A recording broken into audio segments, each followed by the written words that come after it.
Hey friends, today we're going to talk about making vision boards. I'm going to give you some steps and tools to prepare because a lot of people make vision boards and they don't work. And I did that in the beginning, but then I really learned how to do it God's way. Some people call them dream boards, some call them prayer boards. Whatever it is, it's a vision that God's given you. And you know, if there's no vision, the people perish, right? And I'm thinking about it this way. When you have nothing, if you're not specific, if you're not in details, if you don't see any kind of vision for your future, that's what you're going to get. Absolutely nothing. So we want to create that vision. But there's a few things we need to do first.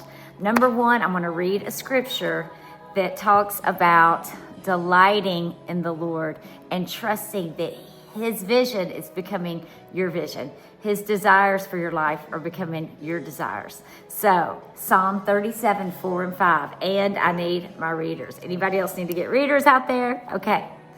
So, Psalm 37, 4 and 5. Take delight in the Lord, and He will give you your heart's desires. Commit everything you do to the Lord. Trust Him, and He will help you. Is that not a fabulous promise? So if you're taking notes, number one is to trust God, pray, meditate, journal. Trust God, pray, meditate, journal. If you're praying all the time, just telling God what you want, but you're not meditating, and meditating is listening. If you're not listening, you don't know what God's really saying to you, right? And I love to journal because when you start writing, He's downloading. The more you start writing, He's downloading. So that's how I start my quiet time, in the Word, in the Scriptures. I have a plan. If you don't have a plan, you can reach out to me and I can help you with that. But I read the Word, I pray, I praise the Lord. I thank God for everything He's doing. Start with gratitude. And then I journal what I got out of it. What is He speaking to me? And that's how you're delighting in the Lord, and He's putting the desires in your heart. It's an ongoing thing. So that's where we want to start. So number one, I want you to pray, meditate, journal, trust God. Okay? And then number two, this is really important for reaching goals. Anybody who is successful in reaching goals will tell you this, okay? So I'm going to flip over to Habakkuk 2, and I'm going to read, a lot of people just quote verse 2, but I want to read 2 and 3, okay? Then the Lord said to me, write my answer plainly on tablets. The answer was the vision that God gave him. Write the vision plainly, so that a runner can carry the message to others. This vision is for a future time. It describes the end, and it will be fulfilled. If it seems slow in coming, wait patiently, for it will surely take place. It will not be delayed. So number two is to write the vision God gives you. And if you want to write this down too, I didn't write it down for you to write down, but you don't give God a time limit.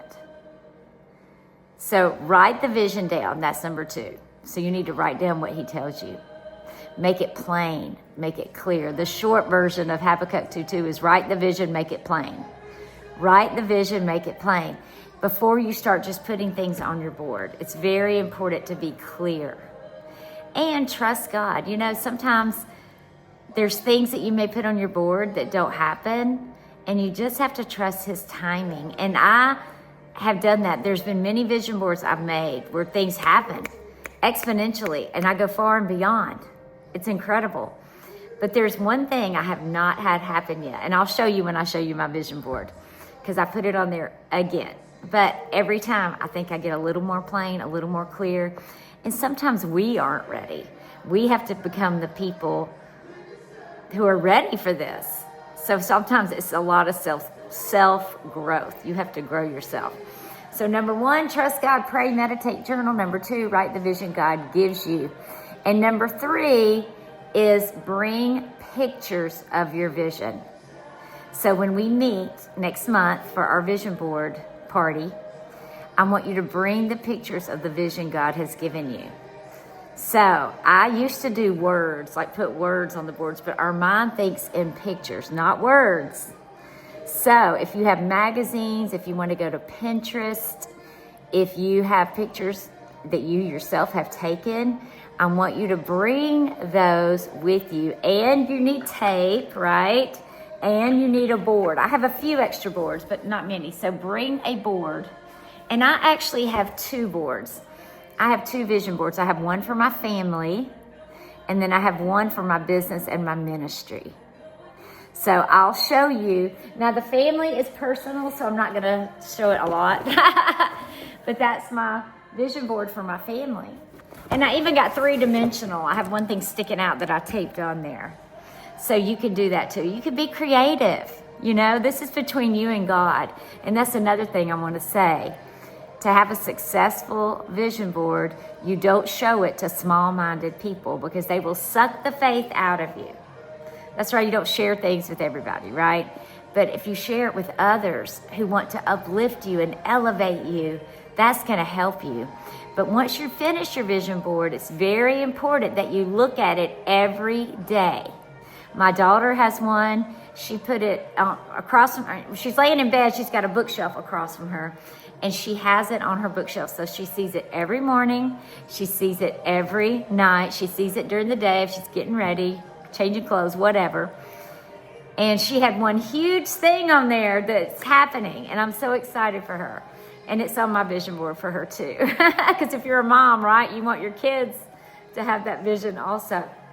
But I will show you my ministry and my business vision board. And you can see I used real pictures. This one is faith is always a part of my fitness. Y'all know I've been teaching classes for 30 years. It's always been about Jesus. Jesus is everything to me. And then I put here to lift heavier weights, because a lot of times for many years I taught cardio. I did light weights. Now I'm making sure I hit the gym and do my heavy weights at least 2 to 3 days a week. And then this is the one thing that I put on my board every year, but I'm getting more clear every year. So this is to finish my book. So we were at a bookstore and I told my son, let's go look in the health and fitness section. And I said, take my picture here and I'm going to pretend my book is on the shelf. And that's what we did. So that's the health and fitness section. So I'm believing I will finish my book. Now, I'm getting closer. Just because I didn't hit it the years before, I've already collaborated and been a part of 2 books. I wrote a chapter for a book on facial paralysis, which y'all can see. And then I wrote the second book on resiliency. And it was really about having my husband there to help me overcome many obstacles. So 2 different books God has shown me. I could write a chapter. So surely I could write a whole book. And then I have an online group for people who may live in rural areas. They don't have a gym. We do workouts. We do macros, all those things. So I want to grow that because women need this. If they don't have access to a gym or for any reasons they need to work out at home, that's my heart's desire too. And then this is at an event. I was speaking in a friend's church. I'm really praying I have 3 events this year because I'm raising money for my TV show. So that has been on my board. And you know, you can update. Like here, I started out the year needed 15,000. Then we needed 6.5. Now we're 5.5. So it's good to see it. When you see it daily, it stays on your mind. And then these are the girls that co-host my show with me. So I want to pour into them. So anyway, that is my vision board. I love it. And on the back, you can write your affirmations. That's something I can help y'all with at the workshop. You always write it as if you've already done it. I am an expert in the message God has given me to share. I work on my book with my editor and prepare for my finished bestseller. My TV show is fully funded and reaches millions of women around the world. So see, I'm saying as though it already happened. Not I will or I hope to. It's I am, I'm doing it, this is the plan. So I'm excited to share with you guys. I think I've shared everything that I really need to share now. I'll share more at our event. And if somebody's watching this on YouTube or a friend sent this to you and you're looking to have a group of women come together and do this, I would love to help you. Just reach out. Love y'all.